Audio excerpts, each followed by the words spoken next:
emerges.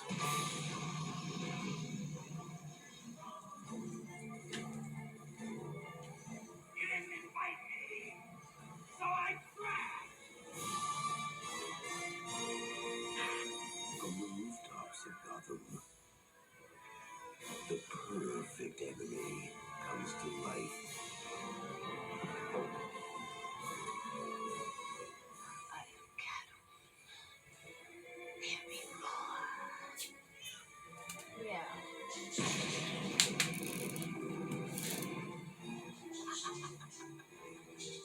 And the only one who can save this city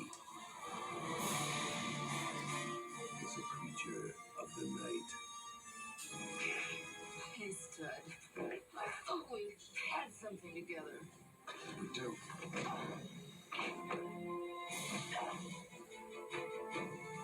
While she craves a romance she can sink her claws into,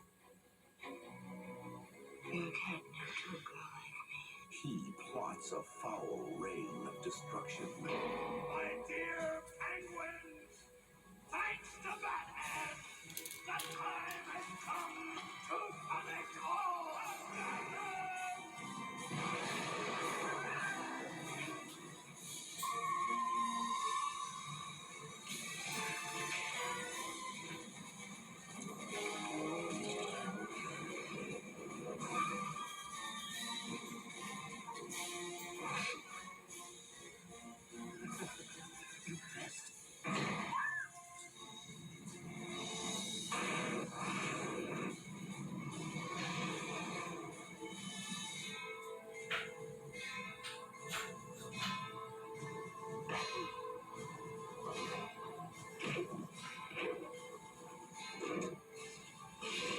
Above Gotham looms its greatest hero.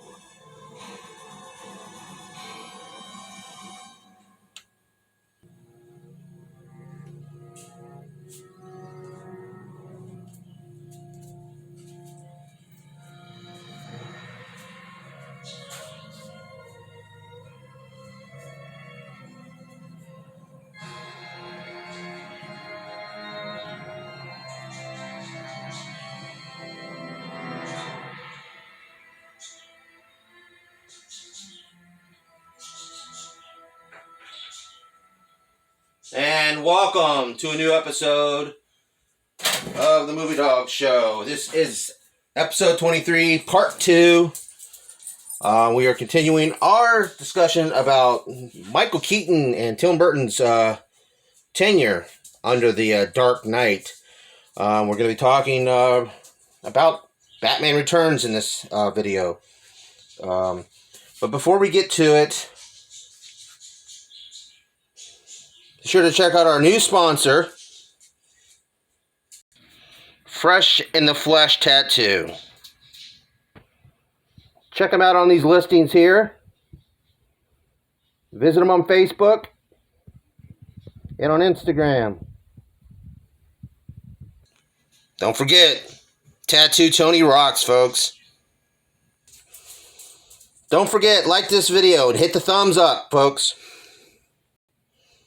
If you haven't yet, like us on Facebook. And to show your support, all you need to do, folks, is to subscribe.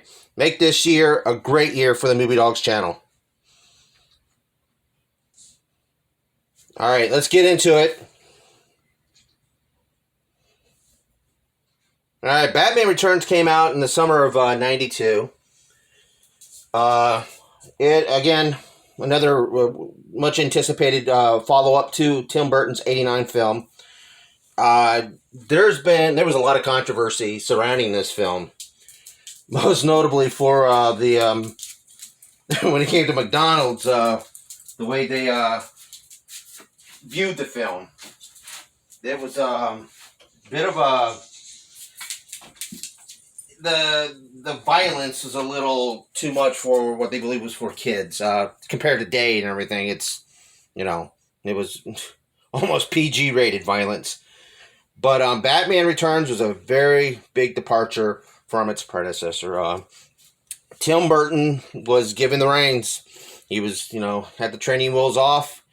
He had one of the biggest hits of the 1980s, and they're like, trying to lure him back. He was a little hesitant about coming back, but they said, well, what if it was just a Tim Burton film? He had just done his Edward Scissorhands.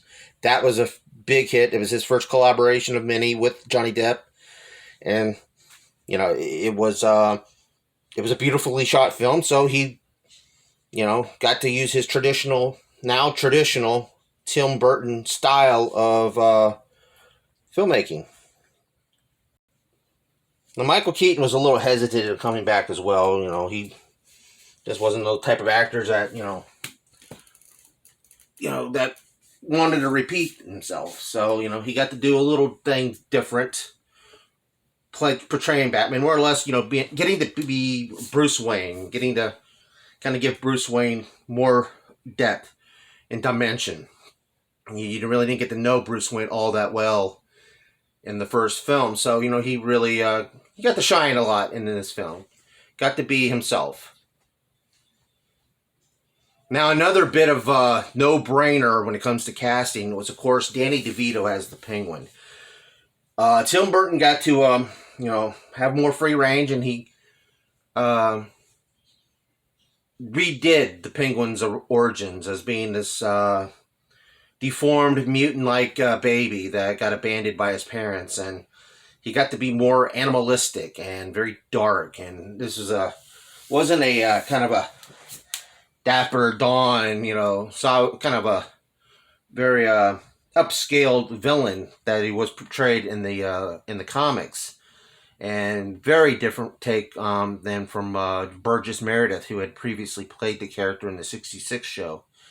So he really took it on to himself, and he really got into the method acting of being this character. You only had to refer to him in character, and he stayed in character the whole time, more or less, to try to get that feel and that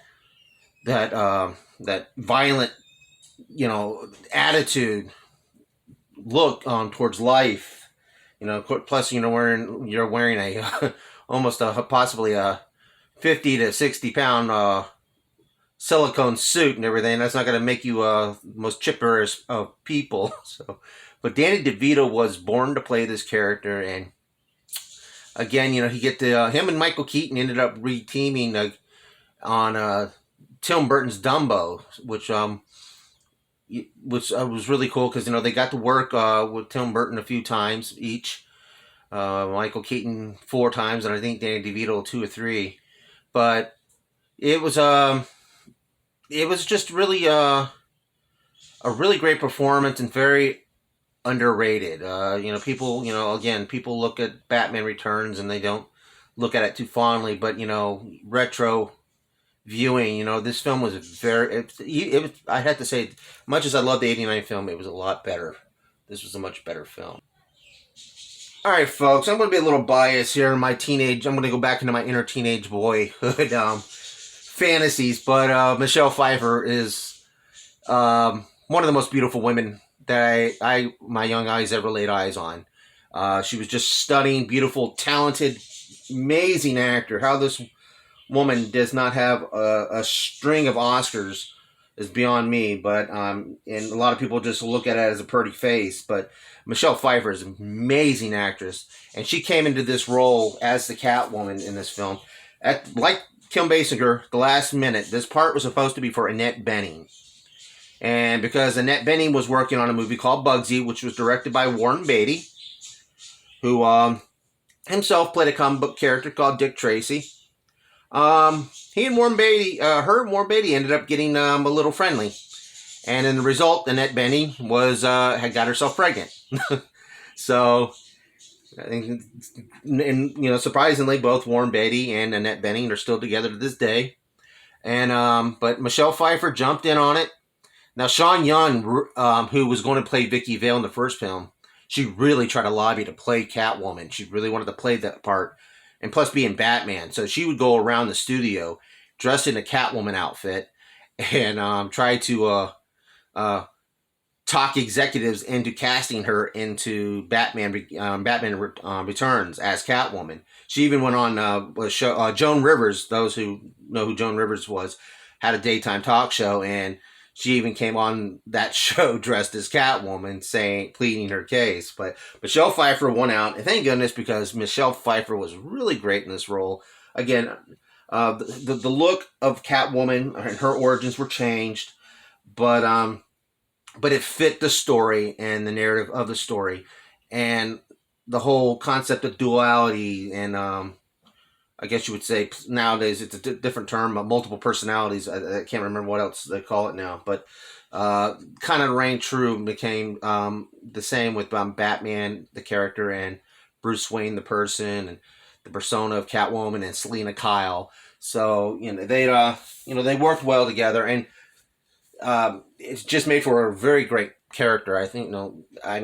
I hate the fact that she never got the spinoff movie she was going to. They ended up making a Catwoman movie with Halle Berry, and I will say, I think I've already given my who my favorite Catwomen are, my top 5 Catwomen, but Michelle Pfeiffer is always going to be on top, literally. But anyway, folks, Michelle Pfeiffer's Catwoman is absolutely amazing.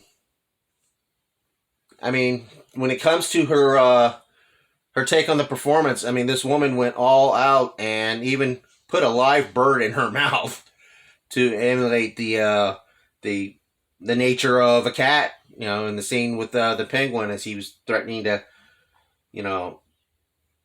have his people attack her. She grabbed the penguin's little pet parakeet, and she grabbed it and put it in her mouth, and was going to act like she was going to eat it. And, I believe it was done in 1 or 2 takes, I think.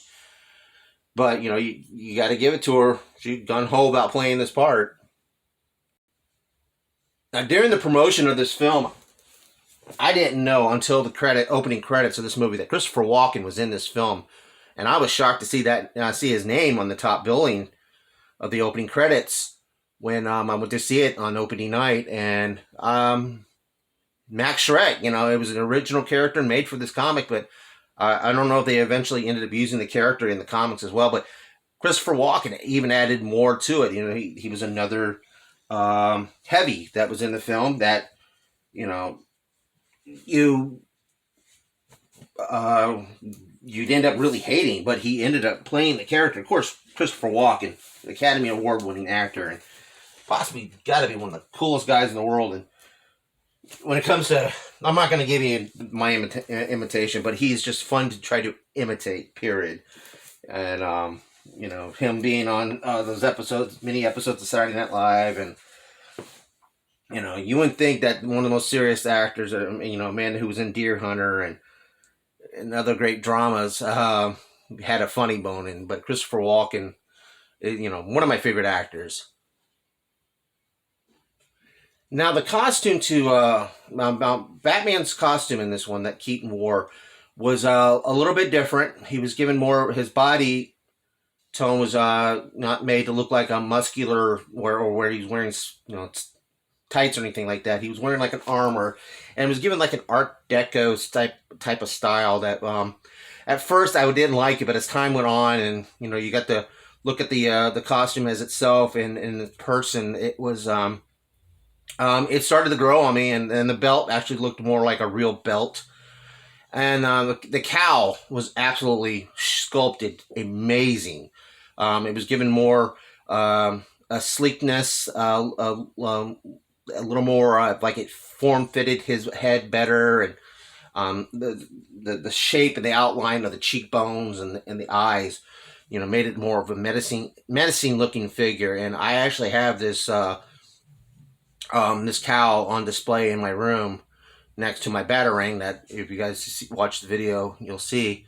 But it was, I just always loved the look. I always wanted to, if I was able to put together the costumes, I would always put together the bodysuit of Val Kilmer's with the utility belt Val Kilmer used in his Batman, and the cowl that Michael Keaton used in Batman Returns, because they were just absolutely an amazing fit, and it just looked really good. I mean, if you watch the film, the way that's lit, and it's very dark, it almost looks like it's an inkwell painting come to life when you watch Batman Returns. Now, when you there's a really cool scene here. It's towards the end of the film, after the climax of the film, where Michael Keaton rips off the cowl, showing that it's a one piece and that he has to rip it off if he needs to take it off in an emergency. At first it kind of takes you out of it a little bit because in the characters they're always having to cover their eyes, just to give that illusion. But when he's about to rip it off, you see that he doesn't have the mascara around his eyes. But I always thought that was a cool visual, nonetheless. That when he ripped that cowl off to reveal himself to Selena towards the end of the film. Now, Tim Burton really did show, a great directing style towards this, and they were a little more confined. The sets it didn't feel like it was an outdoor set. It felt like it was, of course, indoors, and a little more claustrophobic, which I think really gave a good feel towards the film as well and everything. Is that because you're in sewers and you're on top of roofs, and it kind of feels claustrophobic, and you can't really move around. But also the models and the sets really also broaden Gotham's the entire landscape of Gotham. It wasn't just a matte painting or anything like that. There was models, and they really was to bring out the depth of Gotham in this film, making it a little bit more of a character. You don't get really more of that feel until the next film, but Tim Burton, really brought his all out for this role and everything, because, being as hesitant to repeat himself and do another film, I do think it regenerized him a little bit, wanting to do another one, which sadly, though, wasn't the case, because of the onslaught of attacks this film did get by, some critics and by, parents groups, because it being a little violent, because there was a scene where the Penguin bit a guy's nose, to the point where blood was running out of the guy's nose, and Penguin had the guy's blood on his lips. As I said, his performance as the Penguin was just a very violent and ultraviolet, different take, and the character's been kind of changed up a lot over the years. Colin Farrell will be playing the Penguin in this new Batman movie coming out, with Matt Reeves directing, but it seems like it's gonna be a little bit of mixture of both, but of course Colin Farrell's take on on anything is absolutely, that man too should be having an Oscar on his mantle. But I think Danny DeVito should have been given some kudos for his portrayal as the Penguin. It was very well done, and was very memorable. And one thing that was even more memorable about this is that they played off the romance between the tension between the Catwoman and Batman in this film, and Michelle Pfeiffer and Michael Keaton worked so well together. I can't remember if they had done another movie or not after, but they had such great chemistry and such great dialogue to work off each other, especially on top of the rooftops where she licks across his lips and they talk about the mistletoe and how it's dangerous if you eat it, and even a kiss is deadlier, which again was revisited later in the scene at the dance, where Michelle Pfeiffer again was just a very stunning moment, and the costumes and the makeup and everything just even brought out more in those eyes that she has. But again, Michael Keaton and Michelle Pfeiffer's chemistry was just undeniable, and it really rounded the movie so well. Again, I don't know if they ever work together again, but it was I'd go see another movie with the both of them in it. They're that good. They were that good together. Now, as we know, Michael Keaton, again, like I said in the previous part, he's going to come back as Batman, at least from what I understand, 2 times in the Flash movie and the Batgirl movie. So it's going to be interesting to see how they're going to continue this version of the universe when it comes to these Batman films, because they're going to only count Batman 89 in Batman Returns. So I'm interested to see how this story progresses in his this character's life. Again, folks, take the time to check this film out and really sit down and watch it. It's a very, very fun film to watch. Beautifully shot, as I said. It gives more depth to characters than the previous film. And it's fun to watch the scene where the Batmobile, Batman's getting chased and the Batmobile is getting all beat up, and he has to turning into the Bat torpedo. And of course, you get to see the Bat boat or skiff. There's a lot that this film has to offer, and after almost 30 years, 25 years, whatever, it still holds up. All right, everyone. Well, that was my my look back, and guess you call it a review of Batman Returns. Do check it out whenever you can. It's worthy of being seen, just as all the other Batman movies. You give it a shot. And all right, folks. Thanks for watching. Hit that thumbs up. There's more Batman stuff to come up. We got like 2 or 3 more versions of Batman to talk about. Don't forget to hit that like button, and if you hadn't yet, subscribe. And all right, folks, thanks for watching. Please keep on watching. Bye.